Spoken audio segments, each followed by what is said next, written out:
Okay, so my name is Arlene Mackenzie. I'm a co-founder and director of the Rastafari Indigenous Village in Montego Bay, Jamaica. My past is that I've been a youth and community worker, and I have been a tourism worker. So combining youth and community and tourism and the development of the educational resource, the Rastafari Indigenous Village, has brought me to Newport, Wales. That journey has been one that it's been very interesting. My journey with the Rastafari Indigenous Village started 17 years ago. The mission was to develop an educational resource that would focus on heritage, would focus on wellness, cultural preservation and sustainability, using tourism as a vehicle for income, because we had to look at how that would work, how it would sustain itself. So the village really came about as an attempt to bring culture and community together with tourism. One of our very first visits was from an international group. No, one of our we started at the village through partnerships. The village started by my working in tourism and identifying that there was a lovely family close by it that had a beautiful piece of land that they were not particularly utilizing, and it was located next to a river. So it ticked all the buttons that the Rastafari wanted, and that what I wanted working in tourism. I was particularly focused on somewhere that was accessible, somewhere that was manageable, that would meet the standards of health, safety, security. And Rastafari wanted somewhere that was spiritually connected, close to the river, somewhere where a community could grow. And taking these two perspectives, we managed to identify the Montego River Gardens. Coincidentally, the family that owns the land are also earth people, if you like. They were very much in tune with the mission. They love the idea of a partnership with a group of people who wanted to do something useful using the environment, not destroying it. And so that partnership was born 17 years ago. On that journey, it started as a small spiral. We planted a circular garden with a noni tree in the middle, surrounded by aloe vera trees. And we just invited people in. And what was wonderful about that is that everybody kept coming in and saying, "Boy, I know this tree. My grandmother used to tell me about this, so on." So what eventually we recognized is that you don't need much. What you need is information, you need the heart for it, and you need to recognize where people want that connectivity with the earth, with things around them, things forgotten. So the heritage component came on naturally. The history component came on because I'm just amazing about my passion to tell people about the history of the Caribbean. So we'd start at the river, we'd walk through the river, and I would tell them about the history of Jamaica. Then we'd reach over the other side, and then they'd have the whole Rastafari experience. So those two, we were actually coming at two very different perspectives to start with.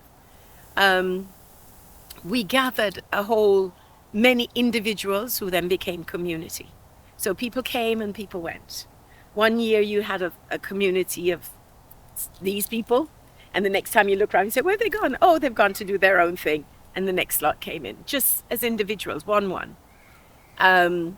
So the village went on until the village was comprised of drum maker, food makers, farmers, people who did things. In order to be in the space, you had to do something. You couldn't just come and sit down to do something. Visitors who came very much participated in that, or participated in that.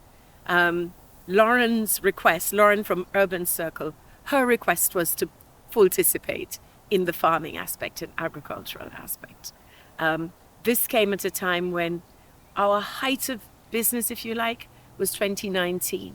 We were having cruise ships coming through.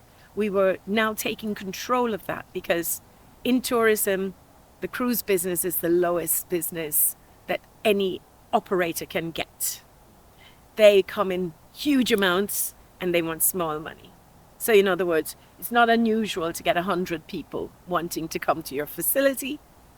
They may not even speak English, and they come and they want to pay $5 each or £5 each. So we recognized very quickly that was not for us. So it was very interesting that we had about one season, 2018 to 19, of German cruise ships, this group. And we said, nah, tourism is one thing, but this isn't us.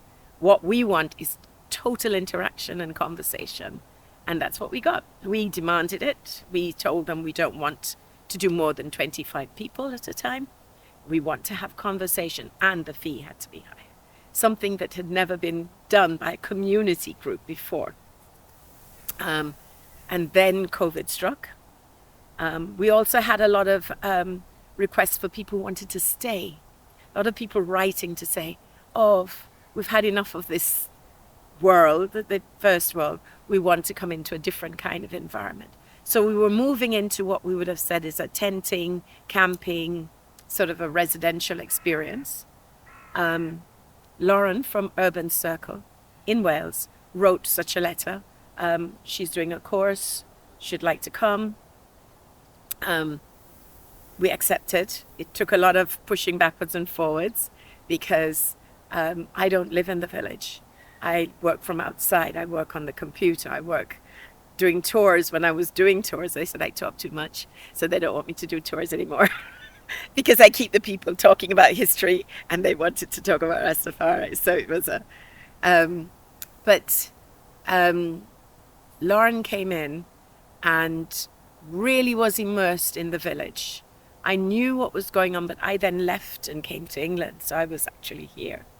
But I met her before she went. I gave her a small interview to find out if she'd be compatible. Then all I could getting from First Man was, boy, this is in Lozzie this and Lozzie that, and we're going all over the place and so on. So I said, oh yeah, good things are working out. The village stopped doing tours. The artisans, the other thing about the village was that it's an entrepreneurship center. So what we do is that we try and develop people's passions. Queen had a passion for her making her soap. We had a couple other people who had passion to do sauces. Lisa has a passion to do vegan baking. So we try and encourage people to develop their businesses. We give them support by doing labels and artwork. And then we also have a monthly festival. The monthly festival, last Sunday of every month. The monthly festival was an attempt, it was successful. We showcased everything that was produced in the village. And we also brought to the fore musicians and music that was earth music. So it was mostly acoustic music. People that came in, it wasn't any big dollar figure because we didn't have a big space. But people came in and they brought their blankets, and everybody would be sitting around and eating food, and it was very, very organic, if you like. So that's the festival, that's the village. Our encounter with this project was we were doing very similar things, completely different scales, but very similar. So Lauren's viewing or immersion in the village showed her or gave her a vision for the partnership. First Man is a natural visionary. You have an idea, and this is how it could work, and this is what it got. So this is where that conversation, if you like, started. So the conversation was, how can we recreate the similar vibration of the village in a concert? Mixing the financial income concert, the business concert with a very spiritual experience, transformative experience, if you like. The journey here for us was then, yes, let's do it, let's make it happen. And for us, we thought that would be an easy journey. The journey in Jamaica wasn't as easy because it's complicated, the bureaucratic institutions that we have to deal with. I didn't think it would be so difficult because I worked with government. I worked in the tourism industry, I work in cultural industry. So I didn't think that it would be as difficult to get that endorsement that it eventually took us to get. I always thought it was possible. I never thought it was, I didn't think it was a far-fetched dream. I perhaps didn't have as clear a vision as First Man and Lauren, but I had to do all of the drafting of those visions. So for me, we're now in July. So I think when I came over here, I think I was here in February. When I came from my aunt's funeral, I was here, and then I came and visited, and I thought, wow, this is going to happen, and we're going to do this. So when I came, I think I was here for 2 weeks, and then I went back to Jamaica, and I said, look, these are the pictures I took. This is what it's going to be. We have to have a series of meetings. We have to start to get the local team together, because just in case. And then we started that series of, when Lauren and Shai came, we started the series of going round to meeting at the ministries. I still don't think I sense the urgency. So the idea for me coming was that I would come first, because I don't have a problem with traveling. So it wasn't that I needed to get a visa or anything like that. However, the reality of it, to me, it didn't make sense, me alone coming.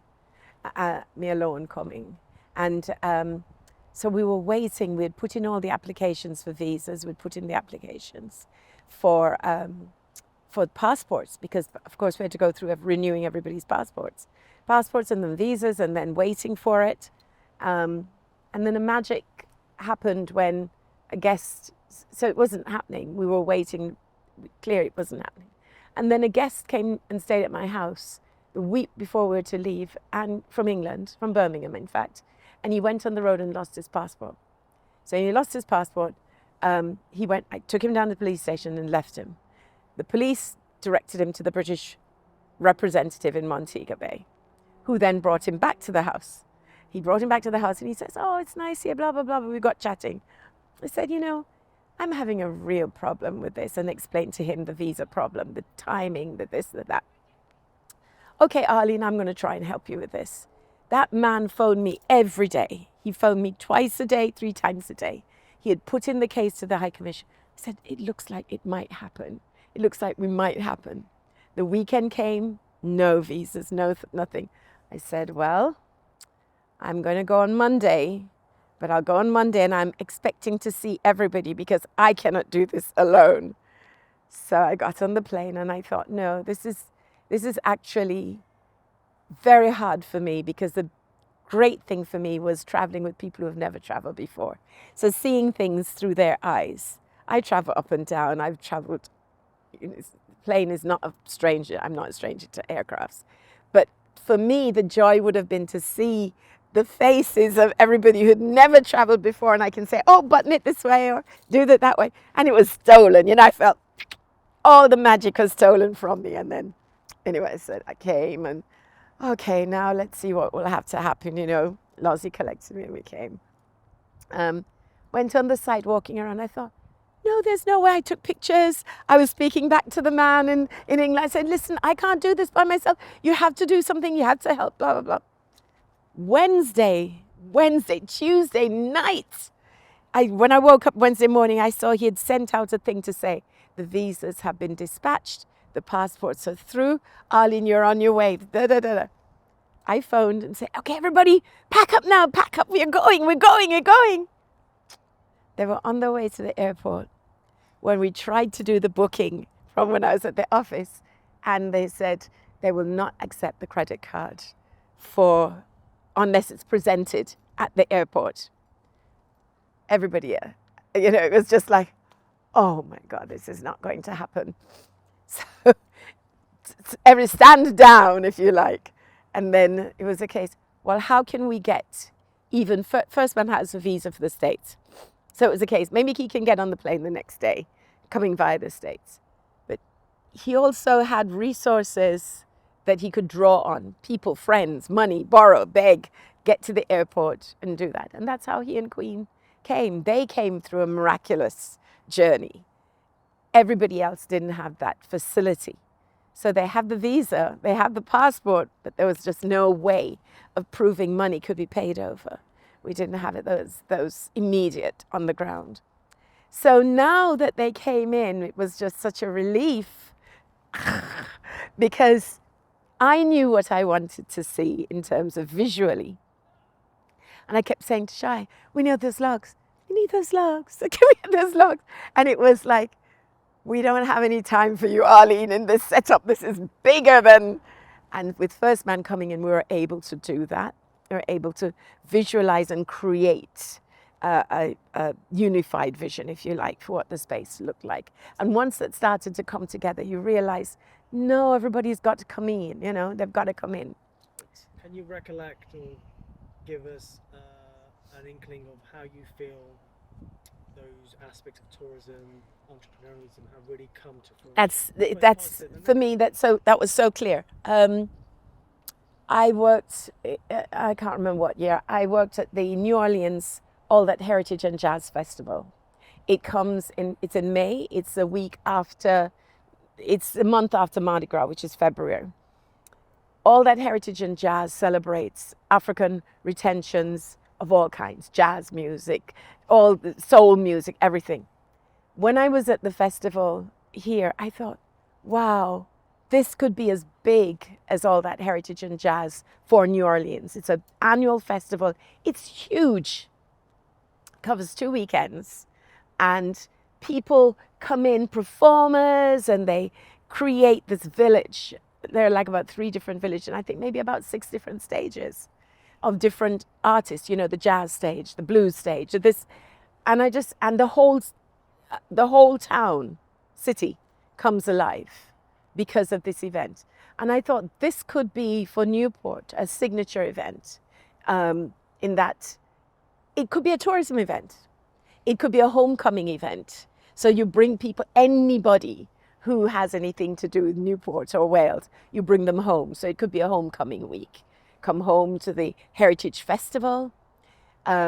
We were there that year because they were celebrating, no, they weren't celebrating Jamaica, they were celebrating Haiti. So each year they had a tent which focused on one particular dance, cultural music form.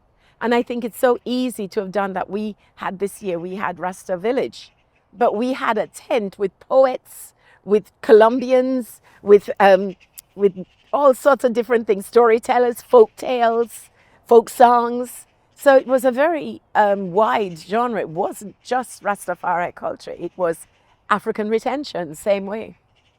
And to me, I think Reggae and Rhythm Festival could be that for Newport. It could be a tourism draw. It could be a cultural heritage identity draw. It could be educational. That exhibition was absolutely fantastic. You know, it was just every aspect. The stage had its appeal. The kids playing in the middle, they're playing football, and families run. I mean, parents, people, guardians could just sit with their foot cocked up, and the children were safe. And that was really what was, I thought, amazing about the festival. In a succinct manner, could you tell us your hope? So we've done, you know, version 1.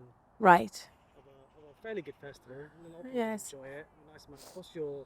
I hope that we can continue to be involved. I hope that the festival can evolve a magazine, maybe a monthly magazine, speaking about on different topics of things that came up at the event, on different musical genre, different instruments. There's so much that could be, and carrying you through to the next event. Then there are workshops.